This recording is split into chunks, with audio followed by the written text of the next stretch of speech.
Hi guys, it's Owen from farfarway.org. Myself and Phil started a new campaign last night on VASSAL. So we're using the Annihilation campaign rule set, which I wrote over the last couple of years. So this is a set of rules for a two-player campaign, though I have played a four-player campaign before, and it's an attrition-based system. So myself and Phil are going to play 5 games, and each game is going to be 35 points. So normally that'd be 175 points, I think. Um, but in the Annihilation rule set, you only get 80% of that, and you build your whole army pool out of that. So you've two casters, you don't count your Warjack or your War Beast points. So you just, for example, here you get 140 points instead of the 175.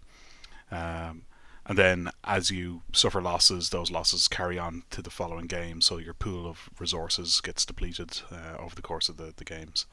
Um, Usually we've had some kind of thematic element to the campaign. So in this one, the name of the campaign is Spring is Coming, so a really bad take on the Game of Thrones. So over the 5 games, we should see less snow and more green surface. Phil has designed all the maps already. So we played Capture the Flag in this game.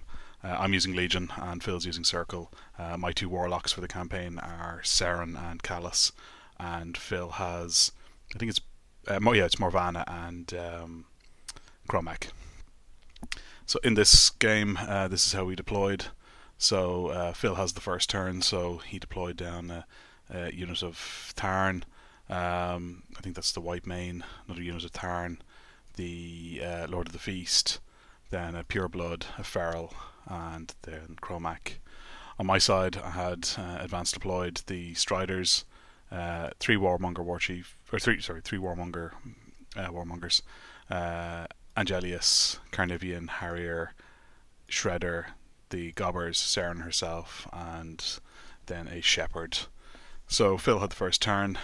On his turn, he pushed everything up pretty aggressively, just really moved everything up quite fast. So you can see just how fast the advanced deploy unit is. They're moved up into this area, normally benefiting from a bit of cover there, but that wasn't going to impact the Striders too much. On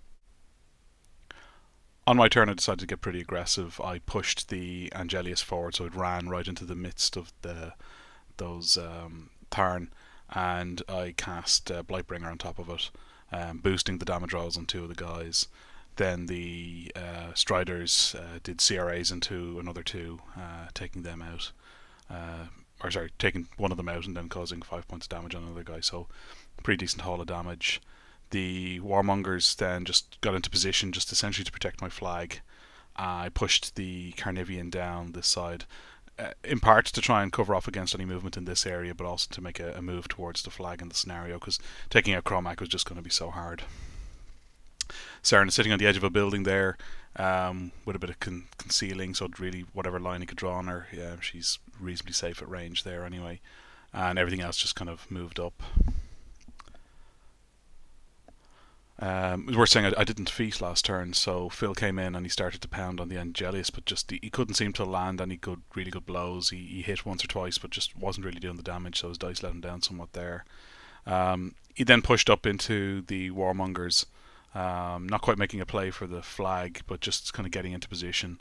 I can't remember the name of the spell that Chromac cast on there, but it gives the guys +2 armor, so they were going to be tough enough to kill. So at this point, I'm really starting to think about the scenario. He also pulled off a beautiful move with the Lord of the Feast. He hit the Carnivian, moved into base contact with it, and then killed the Shepherd in behind. So that kind of affected my plans a little bit. It meant I'd have to bring Saren down a little bit further, and I wanted to have that Carnivian going for the flag. On my next turn, the Carnivian turned around and hit the Lord of the Feast. As you can see, Saren didn't move around a whole lot there. Another cloud was put into play. This time it was the Harrier that was casting Blightbringer. And I feated this turn, just with my beast in the midst there, just it made things a little bit tricky for Phil. The Warmongers put a small bit of damage onto the Feral and a small bit of damage onto the Pure Blood. What's hard to see here is quite where the corner of the building is because of the cloud effect, and that impacted Phil's next turn a little bit. As part of this, he decided to try and get right up in Saren's face, and as it turned out, when we removed the cloud effect, we realised that he just didn't have room to actually end up there, so Phil had to pull him back a little bit, so Saren wasn't quite caught in melee.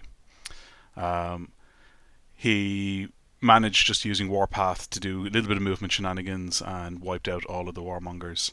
My beasts were safe this turn, so he just kind of moved into melee to try and capture them in place.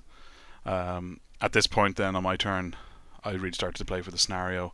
Because Saren wasn't in melee, she essentially ran down the side of the building here, pushing the Carnivian out into contact with the flag. So this gave Phil a kind of a tricky choice when it came to his turn. It was whether Chromac would come across and try to finish off the Carnivian. The danger there is that he's starting to get very loose with his beasts, and the Pureblood had taken quite a lot of damage. I did a CRA from the whole unit onto him. The Shredder did a little bit of damage. So at this point, I think the Pureblood was down to maybe 5 or 6 points of damage. So Phil, on his turn, was very much thinking about ending the game. So he didn't try to deal with the Carnivian at all. He took the approach, and I think it was the right approach, to use Warpath to get his beasts right into the Striders. And as you can see, he decimated that unit. So I'm left with the leader and 2 ordinary guys. So in Annihilation campaign, that's going to hurt. I mean, I have another unit in my army, but it does start to rack up.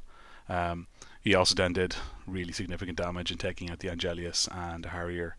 So all told, he had a badly damaged Pureblood, but that's fine. The Pureblood just will sit out the next game. His Feral is okay. His turn were pretty much, decimated. So all told, while I won the game on scenario, because I grabbed another point there with the Carnivian, the Annihilation, the attrition was high on both sides.